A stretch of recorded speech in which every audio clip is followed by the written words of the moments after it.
ഒരു കയ്യിൽ അർശ്, ഒരു കയ്യിൽ ആകാശം, എന്നിട്ട് അരിപ്പേ കൂടി അല്ലാഹു ഇറങ്ങിയതാ. സമയമില്ലാത്തോണ്ട ആ ക്ലിപ്പിംഗ് പലയിടത്തും നമ്മൾ കാണിച്ചിട്ടുണ്ട്. ഇവരിങ്ങനെ പടച്ചോനെ പരിഹസിക്കുന്നവരാ.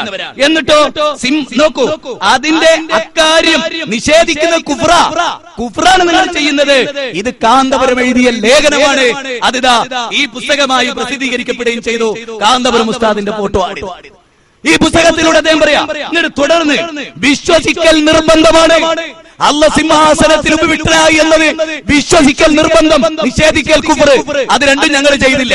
എന്നിട്ട് നിങ്ങൾ ഞങ്ങളുടെ നേരെ കുതിരകരെ സാധാരണക്കാരായ നമുക്ക്, ഞാൻ ഈ SSFന്റെ SKSSFന്റെ കുട്ടികളെ മുസ്ലിയാക്കന്മാരെ മാത്രം അനുസരിച്ച് സ്വർഗത്ത് പോകുക എന്നുള്ളതല്ല, സത്യത്തിന് വേണ്ടി ജീവിക്കുക. നമുക്ക് സ്വർഗ്ഗാണ് ലക്ഷ്യമെങ്കിൽ മുജാഹിദ് പറഞ്ഞാലും സുന്നി പറഞ്ഞാലും എന്ത്, നിങ്ങൾ ഉസ്താദുമാര് പറയുന്നൊക്കെ വിവരക്കട, തെറ്റാ, തെളിവില്ലാത്തതാണ്, വെറുതെ ദുർവ്യാഖ്യാനിക്കണം, വെറുതെ സമയം ചെലവഴിക്കണം.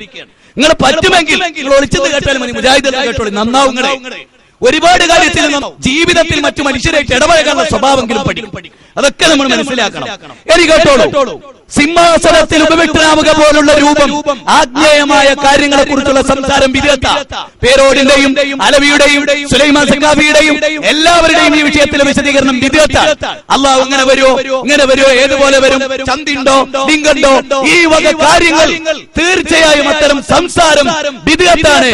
അനസ് ഇബ്നു മാലിക്, ഇമാം ബുഖാരിയും ഒക്കെ അവരുടെ ഗ്രന്ഥത്തിൽ ഈ വീക്ഷണം വിശദീകരിച്ചിട്ടുണ്ട്. ഇനി ഞാൻ ചോദിക്കുന്നു, ഈ വീക്ഷണമല്ലാത്ത എന്തൊരു വീക്ഷണം മുജാഹിദ് പ്രസ്ഥാനം ഇതിൽ അവതരിപ്പിച്ചു? നിങ്ങൾ പറയണം. തെളിവ് രണ്ട്. ഇനി അല്ലാഹു ഇറങ്ങി വരുന്നു. എന്താണ്? പുണ്യങ്ങളുമായി ബറാഅത്ത് രാവ് EK മാഹിൻ സഖാഫി കേട്ടോ, റിസാല 1996 ജനുവരി 5 ലക്കം 63. കേട്ടോളൂ, പുണ്യങ്ങളുമായി ബറാഅത്ത് രാവ്. ഈ രാത്രി നബി സല്ലല്ലാഹു അലൈഹി വസല്ലം പറഞ്ഞു, വഹാബികളല്ല, ഇബ്നു അബ്ദുൽ വഹാബ് തൗഹീദിലല്ല, ശൈഖുൽ ഇസ്ലാം ഇബ്നു തൈമിയ്യല്ല, അല്ലാഹുവിന്റെ റസൂല്. നിങ്ങളാ എഴുതുന്നത്. ആരാ എഴുതുന്നത്? EK മാഹിൻ സഖാഫി. നിങ്ങൾ ചോദിക്കും, സഖാഫി നിങ്ങൾക്ക് എവിടുന്നാ തെളിവ്? ഈ രാത്രി അല്ലാഹു ഒന്നാം ആകാശത്തിലേക്ക് ഇറങ്ങി വരും. എന്നിട്ട് കൽബ് ഗോത്രക്കാരുടെ ആടുകളുടെ രോമങ്ങളുടെ എണ്ണത്തെക്കാൾ കൂടുതൽ പേർക്ക് പാപമോചനം നൽകുന്നതാണ്. തുർമുദി അഹ്മദ്. നിങ്ങൾ ചോദിക്കാർക്ക് എങ്ങനെ? പേരോട് വിമർശിച്ച പോലെ, ഇവരൊക്കെ പരിഹസിക്കുന്ന പോലെ ആ ഇറക്കം എങ്ങനെ? നിങ്ങളൊന്ന് പറ. ഇത് തുർമുദിയിലും അഹമ്മദിലും റിപ്പോർട്ട് ചെയ്തിട്ടുള്ള ഹദീസാണ്. മായിൻ സഖാഫിയോട് നിങ്ങൾ ചോദിക്കും, നിങ്ങൾക്ക് എവിടുന്ന് കിട്ടിയത്? നിങ്ങൾക്ക് എവിടുന്ന് കിട്ടി? ഇഹ്യാ ഉലൂമുദ്ദീൻ. കേട്ടോളൂ, ഒരുപാട് സ്ഥലങ്ങളിൽ നിങ്ങൾ ശ്രദ്ധിക്കൂ. 8ാമത്തെ മൂലതത്വം അല്ലാഹു താൻ ഉദ്ദേശത്തിൽ തന്റെ അർശിൽ ഇസ്തവാ ചെയ്തു എന്നാണ്. ഈ ഇരിപ്പിവന്റെ മഹോന്നത പദവിക്ക് എതിരല്ല, നാശത്തിന്റെയും പുതുതായി ഉണ്ടാകലിന്റെയും അടയാളമുള്ളത് കൊണ്ടുണ്ടാവുകയില്ല എന്ന് പറയുന്നു. ഇനി കേട്ടോളൂ, ഇതിൽ തന്നെ ഇഹ്യാ ഉലൂമുദ്ദീൻ 136ാമത്തെ പേജിൽ പറയാം, ദുആ, പ്രാർത്ഥനയുടെ മര്യാദ, മുറകൾ, അവ 10 കൂട്ടം കാര്യങ്ങളാണ്. എനിക്ക് കേട്ടോളൂ, ഓരോ രാത്രിയിലും അതിന്റെ അവസാനം 1/3 അല്ലാഹു ഒന്നാം ആകാശത്തിലേക്ക് ഇറങ്ങുകയും, എന്നോട് പ്രാർത്ഥിക്കുന്നവരുണ്ടോ ഞാൻ അവന് ഉത്തരം ചെയ്യാം, എന്നോട് ആവശ്യപ്പെടുന്നവരുണ്ടോ ഞാൻ അവർക്ക് നൽകാം, എന്നോട് മാപ്പപേക്ഷിക്കുന്നവരുണ്ടോ ഞാൻ അവന് പുറത്തു കൊടുക്കാം. പേരോട് പറഞ്ഞ പോലെ എപ്പോഴാ ഇറങ്ങണേ? അമേരിക്കയിൽ എപ്പോഴാ ഇറങ്ങണേ? പരിഹാസ. സഹോദരങ്ങളെ, ഇത് നിങ്ങൾ എഴുതിയതാണ്. റിസാല ഇതിന് സർട്ടിഫിക്കറ്റും കൊടുത്തിട്ടുണ്ട്. റിസാലയിൽ പറയുന്നത് എന്തറിയോ? ഇഹ്യാ ഉലൂമുദ്ദീൻ, മതവിജ്ഞാനങ്ങളെ ജീവിപ്പിക്കും. നോക്കൂ, എന്നിട്ട് പറയാണ്, മലയാളത്തിലെ ഏറ്റവും വലിയ ഇസ്ലാമിക ഗ്രന്ഥമാണ് ഇഹ്യാ ഉലൂമുദ്ദീൻ. ഓരോ മുസ്ലിമിന്റെ വീട്ടിലും ഇത് ഉണ്ടാവേണ്ടതാണ്. ഞാൻ ചോദിക്കുന്നു, വിനീതരായ മുസ്ലിംകളോട്, സത്യാന്വേഷികളോട്, നമുക്ക് ആരുടെയെങ്കിലും പക്ഷം ചേരുക എന്ന് നമ്മുടെ ഭാഗത്താണോ? വലാ യജ്രിമന്നകും ശനആനു ഖൗമിൻ അലാ അല്ലാ തഅദിലു ഉഅദിലു ഹുവ അഖ്റബു ലിത്തഖ്വാ. ഒരു വിഭാഗത്തോടുള്ള ഈർഷ്യത, അവരോട് അനീതി പ്രവർത്തിക്കാൻ നിങ്ങളെ പ്രേരിപ്പിക്കാതിരിക്കട്ടെ എന്ന, അല്ലേ? അനീതി പ്രവർത്തിക്കാൻ പ്രേരിപ്പിക്കട്ടെ. നിങ്ങൾ എഴുതിയ അതേ കാര്യം ഞങ്ങൾ അൽമനാറിലുണ്ട്. ഇനി അൽമനാറിൽ നിന്ന് നിങ്ങൾ എഴുതാത്ത എന്തെങ്കിലും ഒന്ന് നിങ്ങൾ തെളിയിക്കേ. ഇതൊരു വെല്ലുവിളിയായി നിങ്ങൾ ഏറ്റെടുത്തോളൂ. അൽമനാറിൽ എഴുതിയത് നിങ്ങൾ എഴുതാത്ത എന്തെങ്കിലും ഒന്ന്, പ്രാമാണിക ഗ്രന്ഥങ്ങളില്ലാത്ത എന്തെങ്കിലും ഒന്ന്. ഇത് റഹ്മത്തുള്ളാ ഖാസിമി മൂത്തേടത്തിന്റെ പരിഭാഷ. അദ്ദേഹം റഹ്മത്തുള്ളാ ഖാസിമി മൂത്തേടം ഇതിലെഴുതുന്നു പല സ്ഥലങ്ങളിലും. കേട്ടോളൂ അദ്ദേഹത്തിന്റെ പരിഭാഷ. ഇത് ഇന്നലെ അതിനു വേണ്ടി 500 ഉറുപ്പിക എടുത്ത് വാങ്ങിയാൽ ഇത് വാങ്ങേണ്ട കാര്യമല്ല. നിങ്ങൾക്ക് ഹക്ക് ബോധ്യപ്പെടുത്തി തരാൻ നിങ്ങൾക്ക് ഹക്ക് ബോധ്യപ്പെടുത്തി തരാൻ. കേട്ടോളൂ, അദ്ദേഹം പറയാണ് വിശുദ്ധ ഖുർആൻ 7-ാം അധ്യായം സൂറത്ത് അറാഫിലെ പല വചനങ്ങളും വിശദീകരിച്ചുകൊണ്ട് ഈ വ്യാഖ്യാനക്കുറിപ്പ് 278, 279 അതുപോലെയുള്ള പേജുകളിൽ അദ്ദേഹം തീർത്തു പറയുന്നു.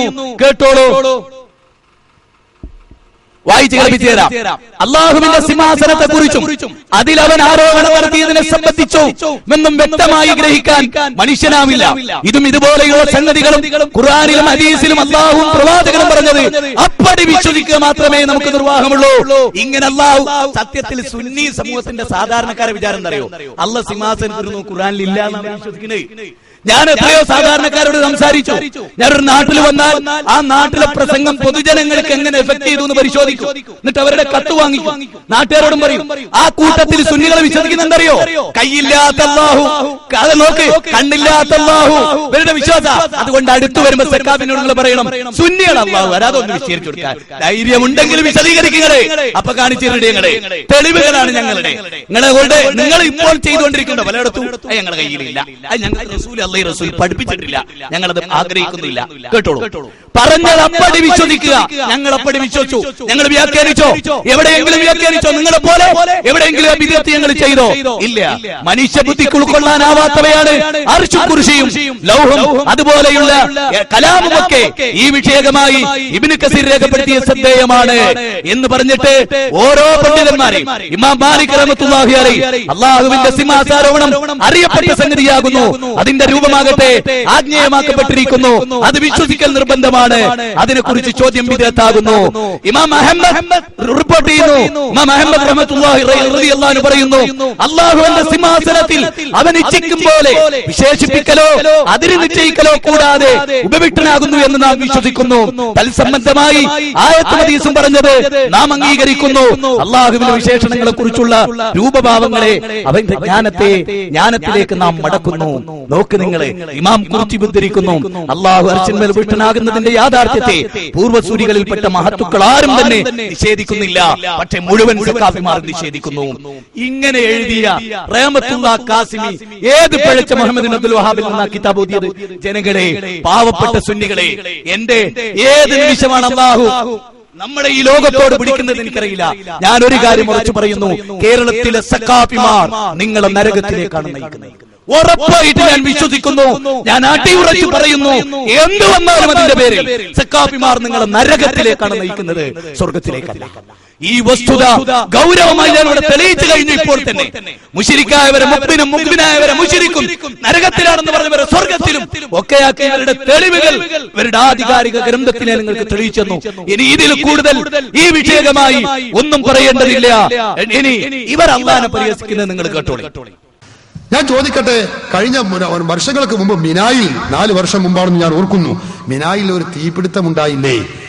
നിങ്ങൾക്കറിയോ ആരെ തീപിടിച്ച് എത്ര ആളുകളാണ് മരിച്ചത്? ഈ മരിച്ചവരെന്താ മുഹ്യിദ്ദീൻ ശേഖനെ വിളിക്കുന്ന ആളുകളാണോ?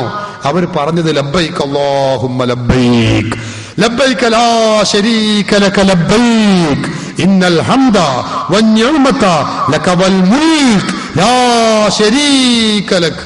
അല്ലേ? പടച്ചവനെ, ലബ്ബൈക് അല്ലാഹുമ്മ ലബ്ബൈക്, നിനക്ക് ഞാനിതാ ഉത്തരം ചെയ്യുന്നു റബ്ബേ, നിനക്ക് ഉത്തരം ചെയ്യുന്നു എന്ന് പറഞ്ഞ് അള്ളാനെ വിളിച്ച് മാത്രം നടന്നിരുന്ന ആളുകളല്ലേ അവര്? എന്നിട്ട് ഓല് മിനായിലെ തമ്പ് കത്തി കരിഞ്ഞ് ജഡങ്ങൾ പോലും കിട്ടാത്ത കോലത്തിലായില്ലേ? എന്തേ? അപ്പൊ അള്ളാനെ സ്വന്തം വിളിക്കുന്ന ആളുകൾക്ക് അള്ളാഹ്ക്ക് രക്ഷപ്പെടുത്താൻ കഴിഞ്ഞില്ലേ? സഹോദരന്മാരെ, നിങ്ങൾ ആലോചിച്ച് നോക്കൂ. പടച്ചതമ്പുരാനെ ആ റോഡുമെന്നൊന്ന് മാറിക്കൊടുക്കുക. എത്ര സമയം, എത്ര വാഹനങ്ങൾ വരുന്നു സുഹൃത്തുക്കളെ, എത്ര സമയം നിങ്ങളോട് പറഞ്ഞു. അപ്പോ സഹോദരന്മാരെ കേട്ടോ, അള്ളാഹുവിനെ പരിഹസിക്കുകയാണ്. ഉണ്ടോ? നിങ്ങൾക്കറിയാലോ, ഏർവാടി തീ പിടിച്ചപ്പോ നമ്മൾ അതിനെ പറ്റി ചോദിച്ചു. അപ്പോഴേക്കും ഇവർക്ക് ദേഷ്യം പിടിച്ചപ്പോ അവരെന്തായി? അള്ളാഹുവിനെ ചീത്ത വിളിക്കുന്നു. വിശുദ്ധ ഖുർആൻ സൂറത്ത് അൻആമിലൂടെ ഈ കാര്യം വ്യക്തമായി പഠിപ്പിക്കുന്നുണ്ട്. അതായത് അവർ ആരാധിക്കുന്നവരെ കുറ്റം പറഞ്ഞ അവർ അള്ളാഹിനെ ചീത്ത വിളിക്കും. ഈ സ്വഭാവം കേരളത്തിൽ ആർക്കാണ്? അതിലൊന്നാണ് ഇവിടെ വന്ന ഉസ്താദിന്റെ ഞങ്ങൾക്ക് കളിപ്പിച്ചെന്നത്. നിങ്ങൾ കേട്ടോളൂ. സൂറത്ത് അൻആമിൽ അല്ലാഹു